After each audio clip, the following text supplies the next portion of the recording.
आज इंसान के पास बहुत कुछ है, मगर दिल बेसकून होता जा रहा है।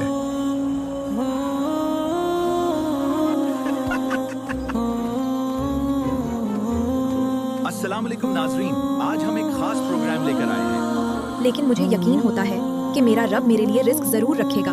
आज हम पूछेंगे कि क्या परिंदों और जानवरों को रोज अपना रिस्क मिल जाता है। वहेल साहब, आप एक दिन में इतना खाते हैं, क्या आपको रोज इतना रिस्क मिल जाता है? खुश खुश कबूतर भाई आप क्या कहेंगे?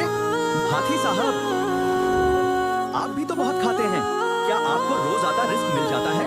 छोटा हो या बड़ा, रिस्क सबको मिलता है।